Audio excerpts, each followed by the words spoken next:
What is the first book in the Bible? A. Matthew. B. Genesis. C. John. Hello guys, magandang araw sa inyong lahat. Sabay-sabay natin guys na alamin ang kasagutan dito sa katanungan na what is the first book in the Bible? A. Matthew. B. Genesis. C. John.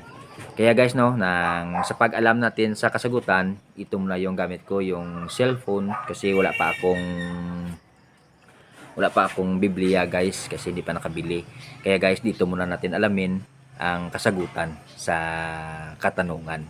Kaya guys dito guys, open natin yung Biblia at dito natin malalaman kung ano ang kasagutan sa tanong na what is the first book in the Bible. Yan guys Yan guys yung kasagutan.